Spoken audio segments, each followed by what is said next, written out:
Bonjour Éric Zemmour. Bonjour, Apolline de Malherbe. Merci d'être mon invité ce matin. Vous êtes le candidat Reconquête à l'élection présidentielle, événement sur RMC et BFM TV, puisqu'il s'agit d'une interview grand format. Vous allez répondre à mes questions pendant 1 heure, spéciale présidentielle. On est donc ensemble jusqu'à 9h30. Et l'enjeu, à 33 jours du premier tour et dans ce contexte d'extrême inquiétude et incertitude, c'est de pouvoir répondre au fond à 2 questions.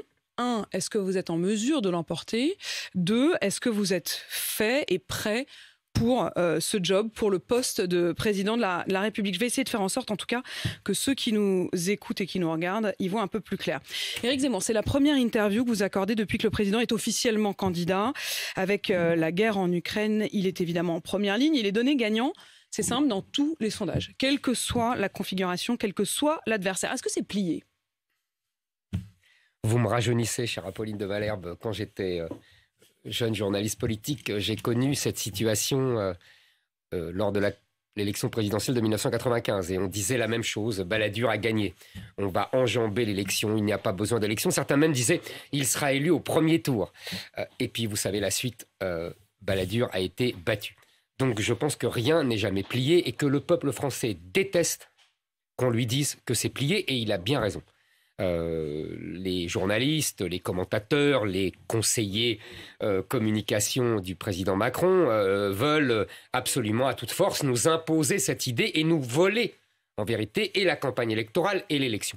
Moi, je continue de penser que rien n'est joué, que si vous voulez, ce qui a été déclenché... Vous volez l'élection? Oui, vous volez... Ah oui, je vais vous dire pourquoi. Pourquoi voler l'élection? Il y a vraiment une volonté là de... Oui, c'est une très bonne question. Parce que vous avez raison, ça demande à être explicité ce mot. Ce que je veux dire, c'est que on veut nous enfermer et enfermer la campagne électorale dans un sujet qui ne sera pas décisif dans la France des 10 ans, des 20 ans. On a eu d'abord le Covid, vous vous souvenez? Et on ne parlait que du Covid. Et maintenant, on ne parle que de la guerre en Ukraine. Je ne dis pas que ni le Covid ni la guerre en Ukraine ne sont pas importantes, vous comprenez ce que je veux dire. Mais il faut voir qu'est-ce qui va être déterminant pour l'état de la France dans 5 ans, dans 10 ans, dans 15 ans. Mais la c'est guerre ça en Ukraine, l'élection présidentielle. Elle est pas déterminante aussi pour les conséquences ici en France? Maintenant.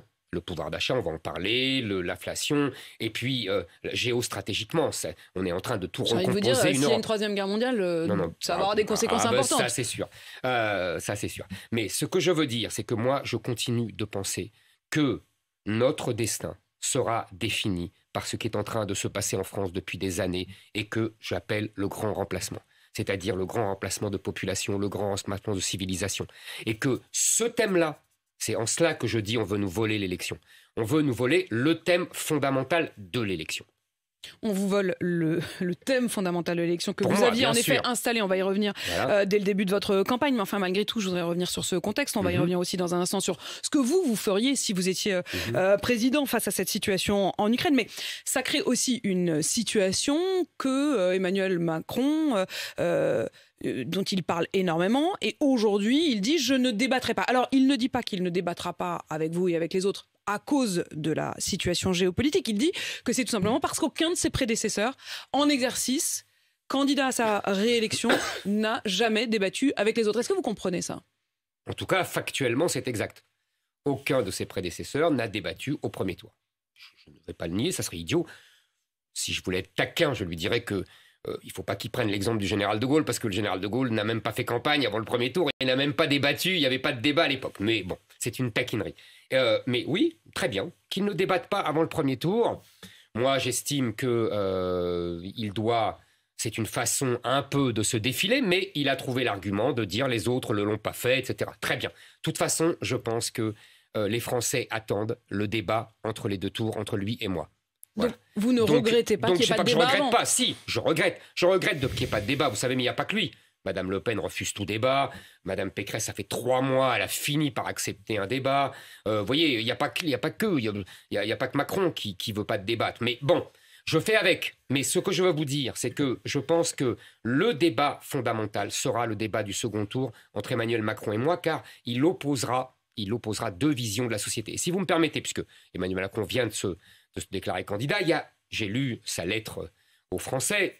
Le hasard a fait que j'avais envoyé ma lettre quelques heures plus tard. Je me dis que ce n'est pas tout à fait un hasard. Je vous assure que c'est un hasard. Je vous assure que c'était prévu avant, etc. Bon, c'est pas grave. Comment les Français pourront juger?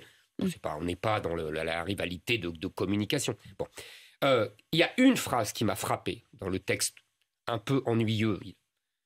Moi, j'ai essayé d'écrire ça le mieux possible. Lui, on voit qu'il a fait ça à la hâte ou qu'il a laissé un techno écrire à sa place. Mais passons. Il y a une phrase qui est importante et qui définit le clivage entre lui et moi. Il dit à un moment, et d'ailleurs il me vise évidemment, il dit à un moment, nous sommes là pour préparer la France de nos enfants, nous ne sommes pas là pour ressasser la France de notre enfance.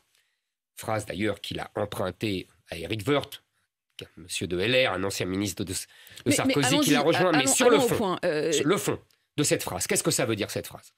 Ça veut dire que Emmanuel Macron n'a aucune conscience de la continuité, de l'héritage, de la transmission d'une culture, d'une civilisation. Pour lui, la France des enfants doit détruire la France des parents et la France des petits. Il dit pas que ça détruit. Mais non, mais c'est ça que ça veut dire, chère Apolline de Malherbe, je vous assure.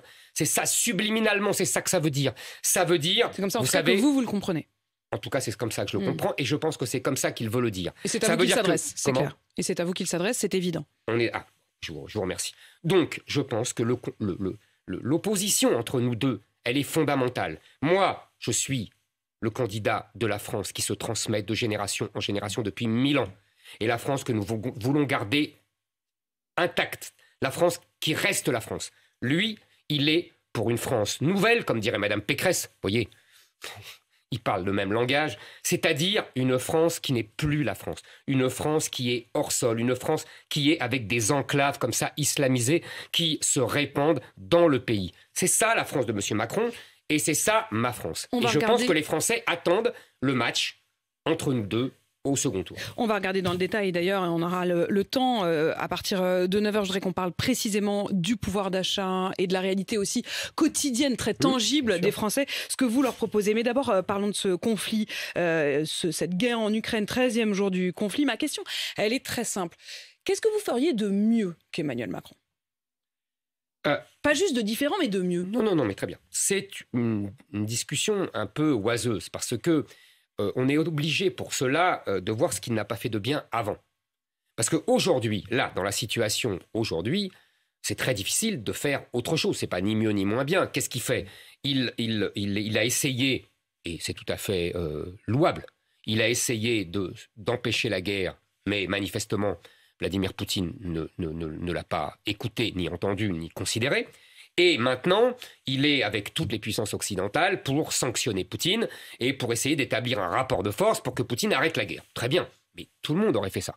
En revanche, là où il y a un problème, c'est avant. Oui, mais sauf que, pardon, avant, ça ne vous concerne pas. Si vous êtes président, c'est demain. Oui, c'est pas avant. Mais bien sûr. Vous prendrez la France comme elle est. Non, mais bien sûr. Mais c'est pour ça que je vous ai dit, très bien, là, on fait ça comme ça. Et donc, vous ferez pareil. Je vais y venir. Parce qu'il y a un souci quand même, mais c'est votre deuxième partie, donc j'hésite non, allez-y.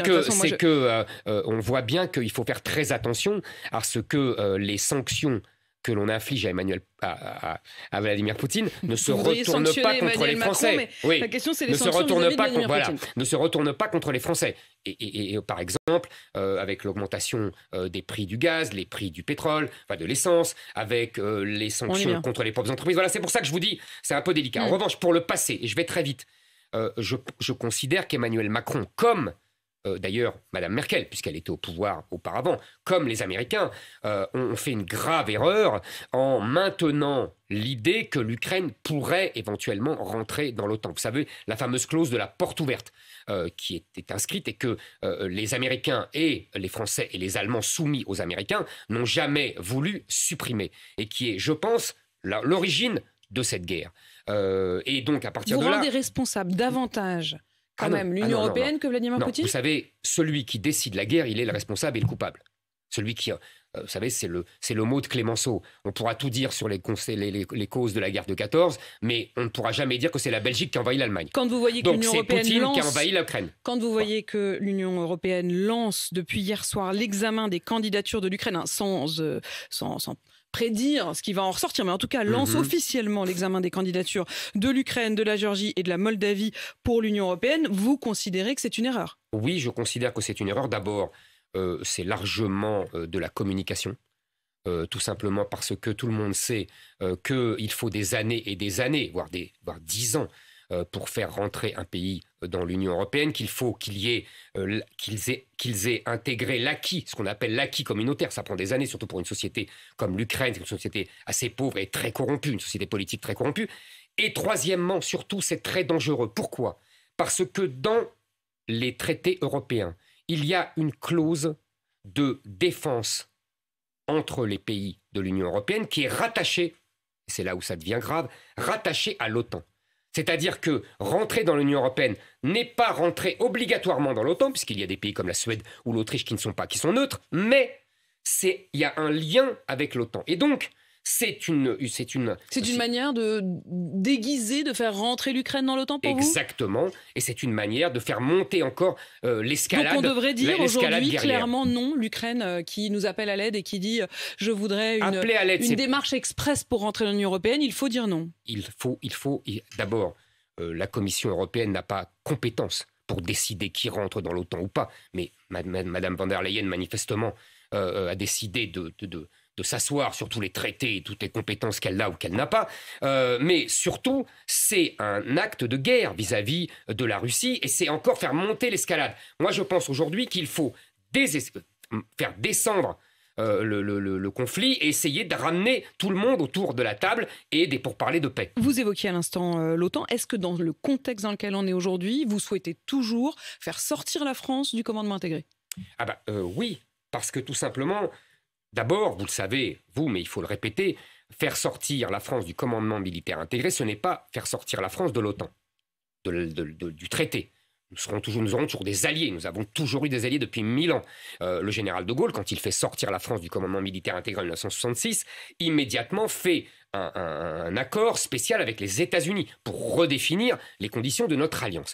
Donc ça restera comme ça. En revanche, ça a deux avantages fondamentaux et on aurait bien aimé les avoir avant que la guerre nous déclenche. Pourquoi ? La première, c'est que c'est cette sortie du commandement militaire intégré qui a obligé la France à avoir une industrie de défense complète et à avoir des armes de manière complète. Parce que sinon, l'OTAN, vous savez, c'est un système de créneaux. Les Américains disent aux Allemands, toi tu vas faire les chars, aux Pays-Bas, toi tu vas faire les sous-marins. Vous voyez ? Mais personne n'a la palette complète. L'armée française a la palette complète. Le seul problème, c'est que comme depuis 20 ans, on a réduit les budgets, les fameux dividendes de la paix, on a une palette complète mais échantillonnaire. Oui, sauf que le général de Gaulle, quand il sort la France du commandement intégré de l'OTAN, il justifie sa décision en expliquant, je le cite, que l'Occident ne se trouvait plus menacé comme il l'était quand le protectorat américain fut installé en Europe sous le couvert de l'OTAN. Est-ce que vous considérez vraiment qu'aujourd'hui, l'Occident n'est pas menacé ? Est-ce que vous vous rendez compte, chère Apolline de Malherbe,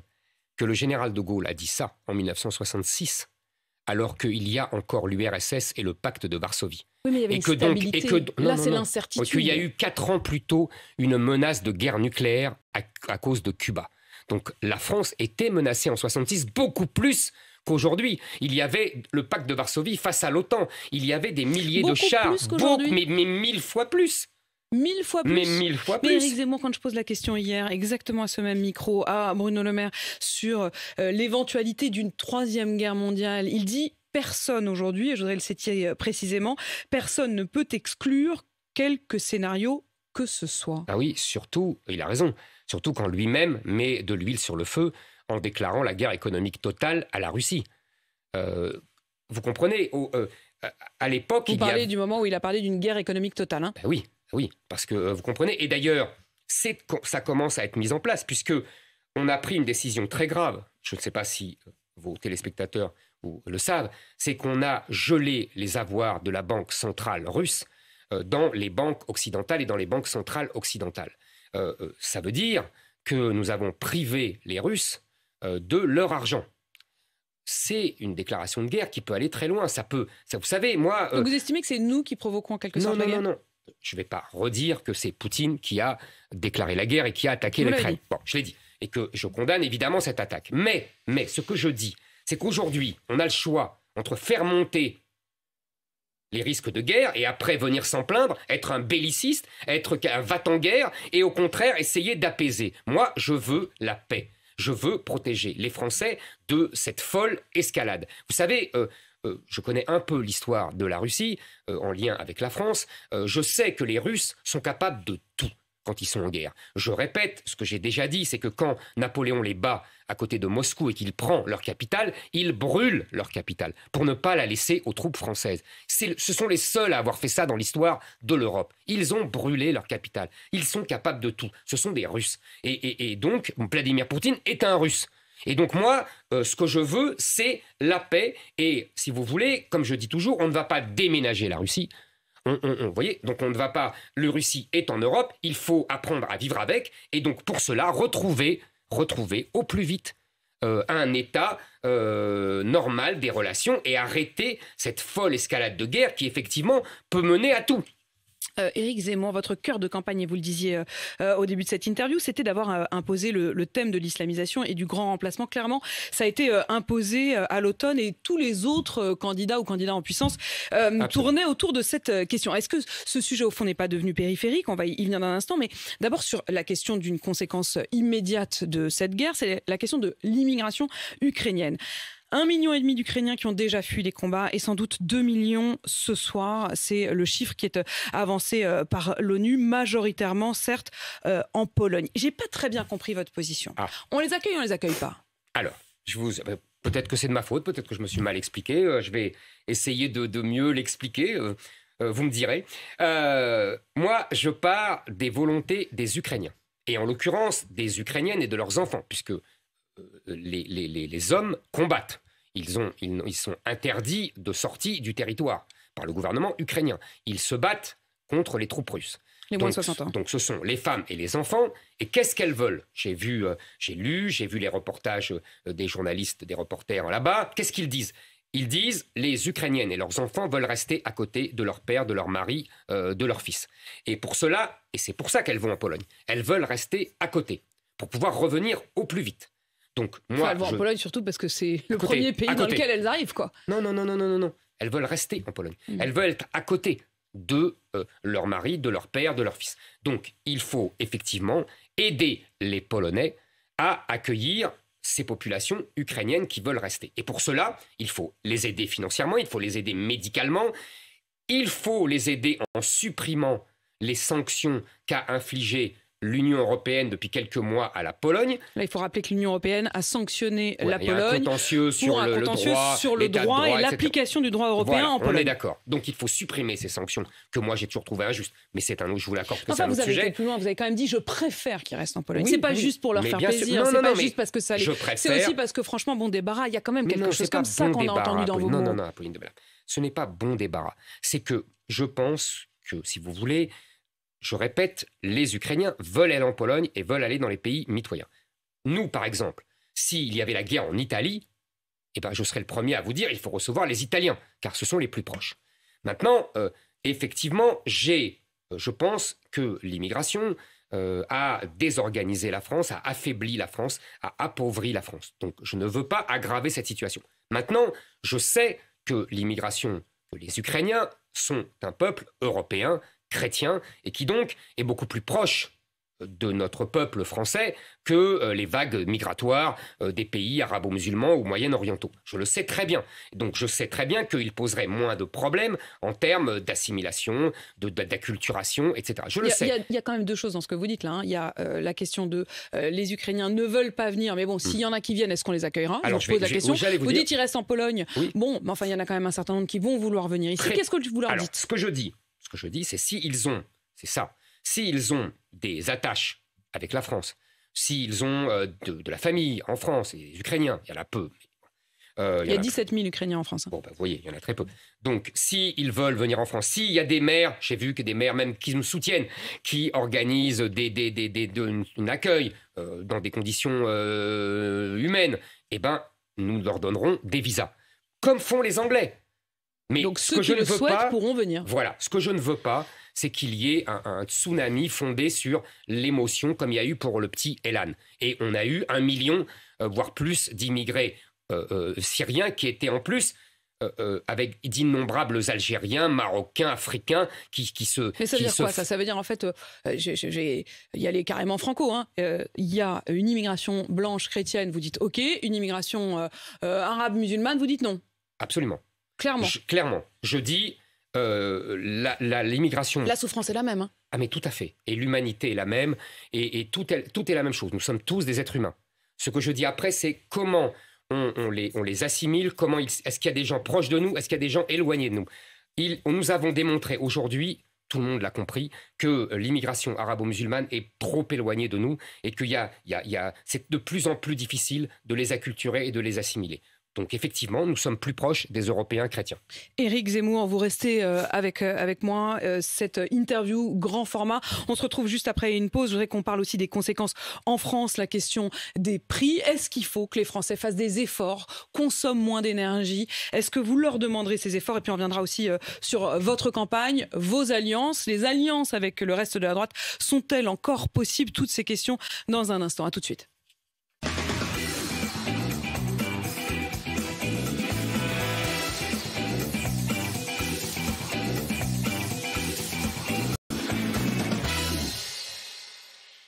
Il est 9h sur RMC et BFM TV. Éric Zemmour, on poursuit ensemble cette interview, grand format. Vous continuez à répondre à mes questions. On est ensemble jusqu'à 9h30. On vient de parler de la guerre en Ukraine, des conséquences géopolitiques, de votre manière, vous, de gérer la guerre. Les conséquences, ici en France, le choc énergétique sans précédent devant lequel on est. Est-ce que les Français doivent faire des efforts? Est-ce que les Français doivent baisser leur chauffage pour consommer moins d'énergie? Et je pense qu'on ne va pas avoir froid à cause de la guerre en Ukraine.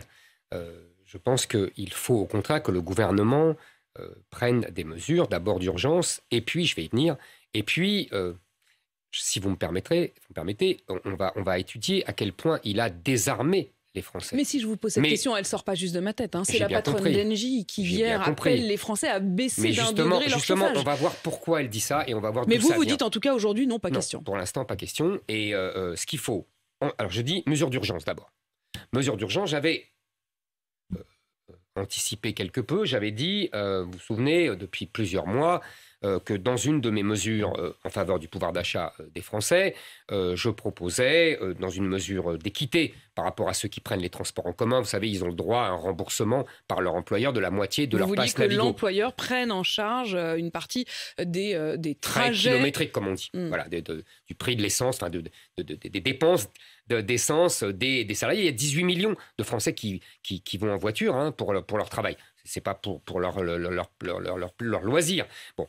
Et je plafonnais ça à 40 €, mais quand même, ça faisait un allègement Sauf que pour ça, la vous facture. Le proposiez avant. Aujourd'hui, tous les prix explosent, bien non seulement sûr, mais vous avez de l'essence, du gaz, mais vous de avez tout à fait l'électricité. raison. Des mesures d'urgence, vous prendriez quoi? Alors, comme mesure d'urgence, j'ai proposé le blocage provisoire des prix de l'essence à la pompe au prix juste avant l'intervention. C'est quoi? C'est 1,80 €? 1,80 €, exactement. Sachant qu'aujourd'hui, il a plus de 2 on €. frôle, voire même on dépasse les 2 € dans un certain nombre de stations pour le gazole. J'ai retrouvé en fait cette mesure.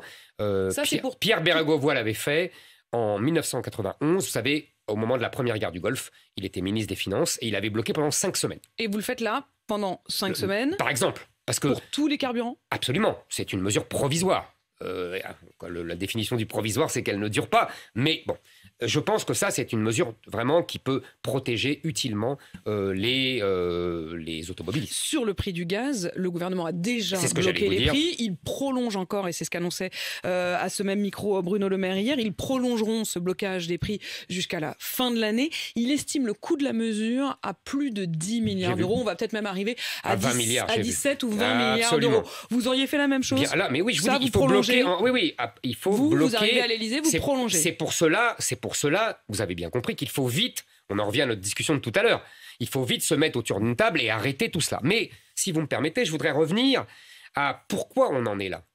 Parce que il faut bien comprendre la situation pour bien voir les erreurs de nos gouvernements, et de nos gouvernements français, et surtout des gouvernements allemands et de la Commission européenne. En 2 mots. Notre dépendance?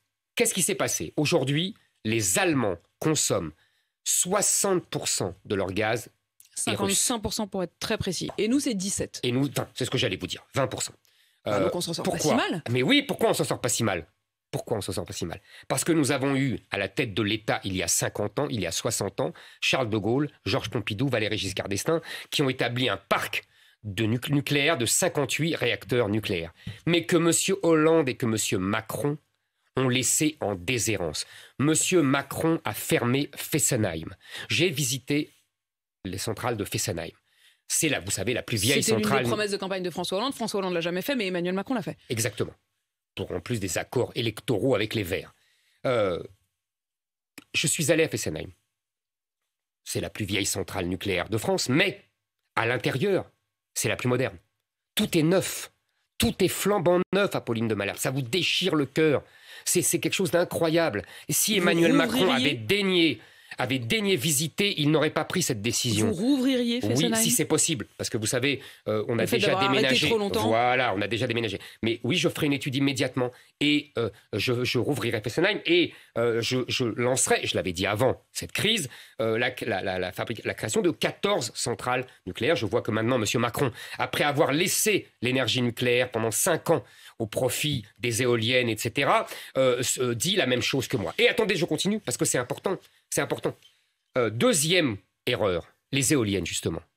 Parce que les éoliennes, comme vous le savez, au-delà de tous leurs défauts, c'est laid, ça rend malade, ça détruit les oiseaux, ça ou les fonds marins, enfin c'est une catastrophe. En plus, c'est une énergie intermittente. Quand il n'y a pas de vent, il n'y a pas d'énergie. Qu'est-ce qu'on fait quand il n'y a pas de vent? Eh bien, on va chercher le gaz. Et c'est pour ça que les Allemands... Le gaz ou le charbon? Oui, le gaz ou le charbon. Et c'est pire le charbon encore. Et c'est pour ça que les Allemands, Madame Merkel, qui a arrêté les centrales nucléaires pour faire plaisir aux Verts, elle aussi, dans un accord électoral, aujourd'hui, les Allemands s'en mordent les doigts. Et troisième conséquence, je vous assure, c'est important.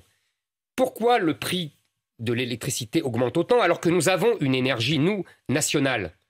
Parce que nos gouvernements, au nom de l'Europe, M. Macron et les autres, au nom de l'Europe, a branché le système énergétique français sur les prix européens, qui lui-même est branché sur les prix mondiaux. Bruno Le Maire a dit hier qu'il avait bon espoir que cet accord puisse être levé rapidement et que donc l'Union européenne nous autorise à vendre l'énergie au prix où on la produit. Tout le problème, c'est que tous ces gens passent leur temps à se tromper et ensuite à présenter comme des succès le simple fait d'annuler leurs erreurs. La Commission de Bruxelles, elle ne fait une seule chose de bien, c'est supprimer les contraintes qu'elle a imposées aux pays européens et qui sont tous avérées des erreurs.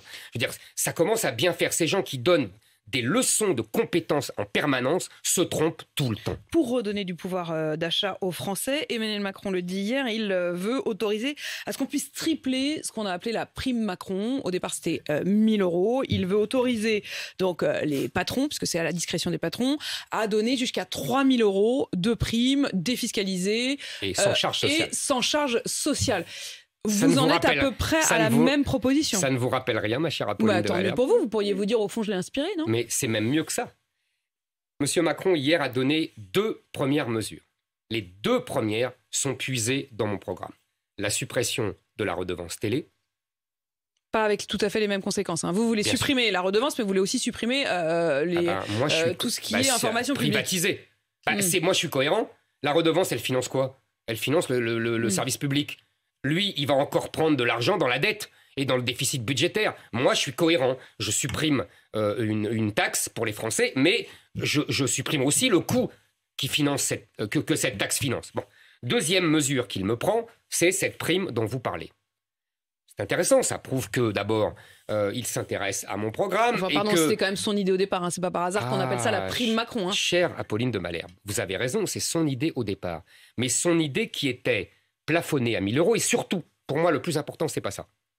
Le plus important, c'est que lui, il généralisait. Il donnait à tout le monde. Un employeur devait donner cette prime de 1 000 € à tous ses employés. Moi, non.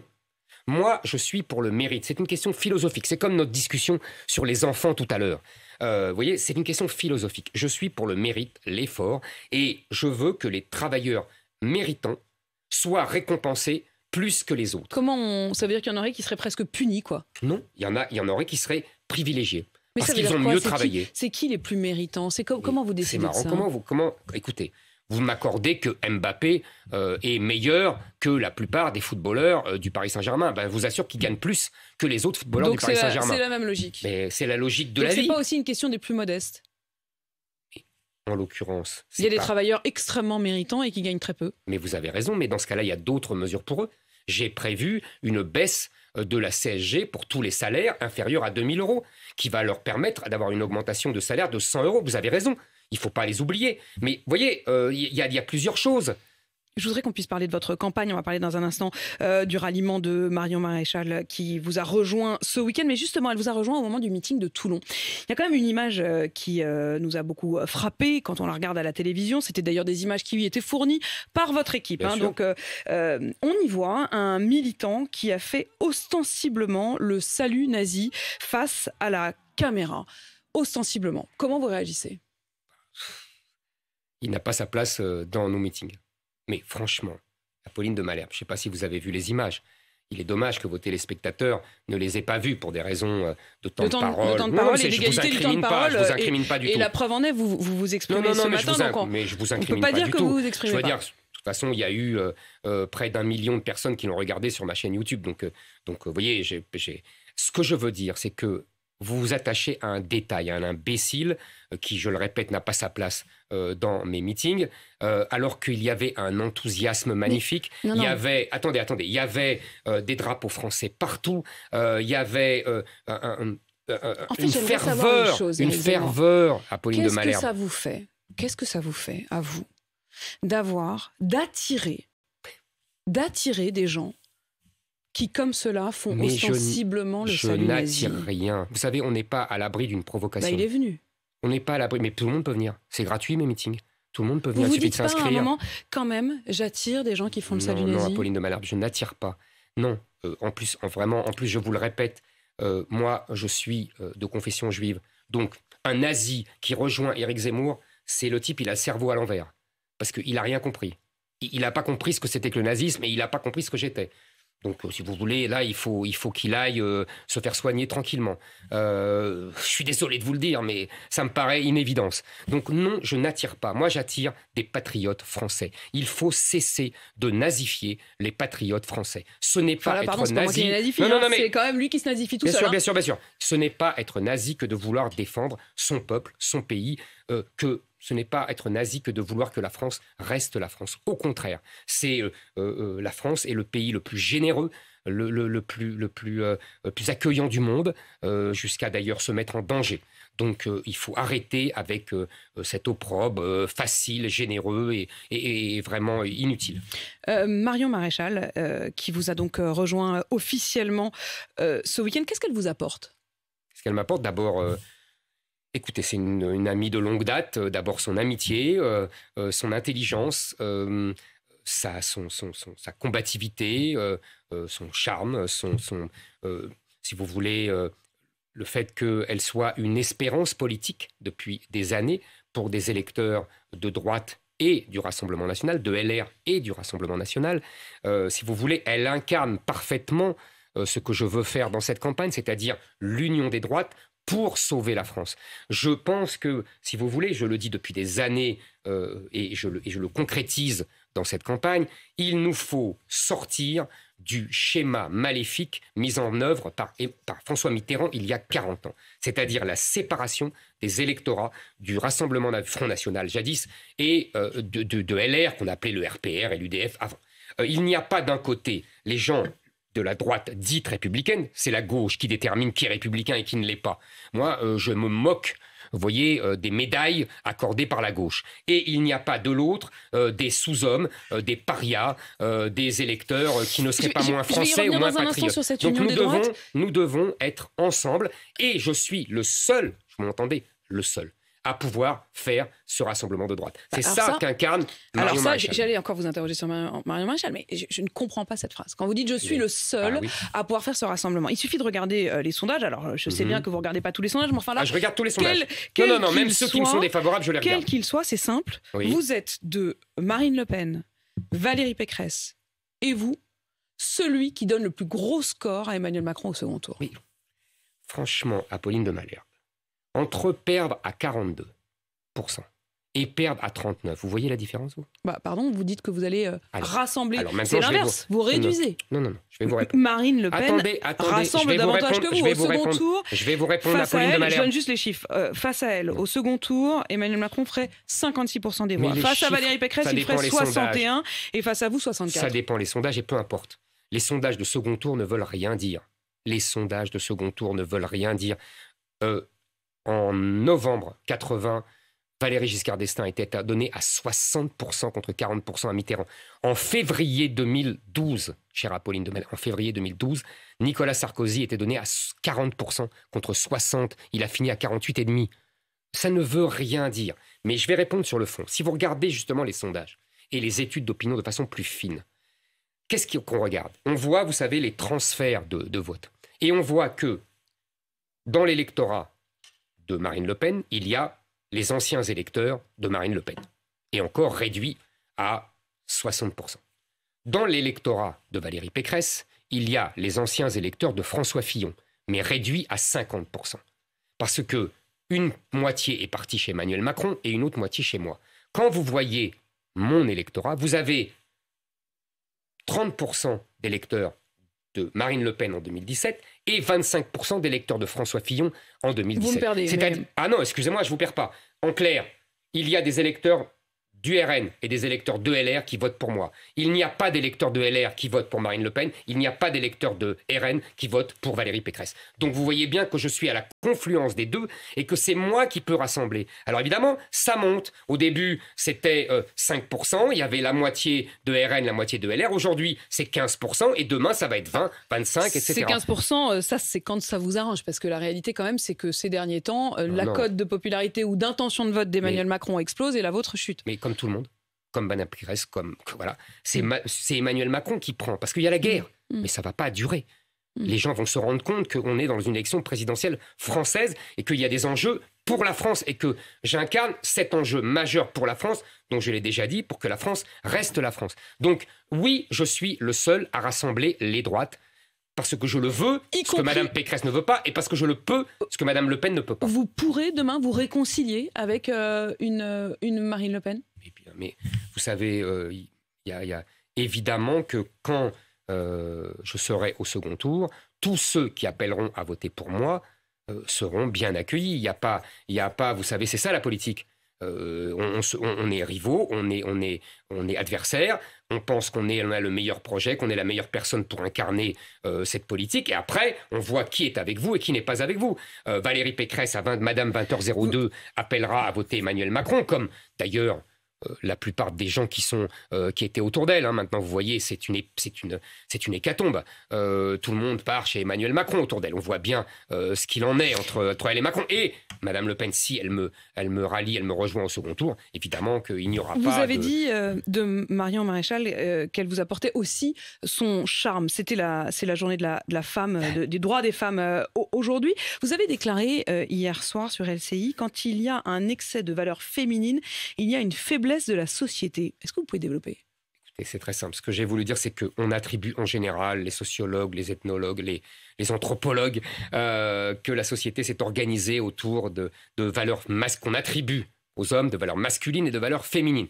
Les valeurs masculines, c'est très simple, vous savez, il n'y a rien de sorcier. C'est à grands frais la force, la verticalité, la puissance, la guerre, et de l'autre côté, la paix, le consensus, les valeurs, les décisions horizontales et non pas la verticalité. Vous voyez, c'est ça. Et il y a un équilibre dans la société. Il y a un équilibre. Mais ça voudrait dire être moins viril que de vouloir la pendant paix longtemps. Pendant longtemps, apaisée. si vous voulez, pendant longtemps. Il faut un équilibre entre les deux types de comportements et de valeurs. Et j'ai écrit, effectivement, et je le dis hier, simplement pour expliquer ce que je veux dire, que dans une société où les valeurs féminines sont hégémoniques, quand dans d'autres sociétés, elles ne le sont pas, quand les valeurs de virilité, d'agressivité sont plus importantes, la société féminine est en danger. C'est l'histoire de l'humanité, les gens le comprennent très bien. Donc il faut un équilibre. Et je pense que je symbolise cet équilibre. Je pense que moi, vous voyez, dans la société aujourd'hui, les femmes sont en première ligne de l'insécurité. On voit bien que avec une immigration venue d'autres civilisations, il y a des jeunes hommes qui sont beaucoup plus agressifs, beaucoup plus violents, et qu'il faut protéger ces femmes. L'insécurité, l'agressivité ne viendrait que, comme vous le dites, d'une immigration. Non. L'homme, vous savez, est un loup pour l'homme. J'ai rien inventé ça. C'est Hobbes, il y a 4 siècles. Tout homme Il ne parlait pas de... Et là, en l'occurrence, ce dont vous parlez, c'est qu'il est un loup pour la femme. Ah, mais exactement, parce que l'homme est comme ça et que toutes les sociétés ont essayé de canaliser cette agressivité pour protéger les femmes. Seulement, il y a une différence, c'est que dans la civilisation arabo-musulmane, on organise cela en enfermant les femmes, alors que dans la civilisation chrétienne, on éduque les hommes à se contrôler. Et qu'aujourd'hui, il y a cette promiscuité entre les deux civilisations, et que donc, dans une civilisation qui enferme les femmes, et qui, au contraire, dans une civilisation où les femmes sont libres et tout, elles sont les proies des prédateurs d'une autre civilisation. Et donc moi, je veux protéger les femmes pour protéger justement leur liberté. Est-ce qu'il y a des moments de votre campagne, Éric Zemmour, que vous regrettez ? Vous savez, dans une campagne, il y a des hauts et des bas. Vous savez que vous connaissez le mot célèbre de Chirac.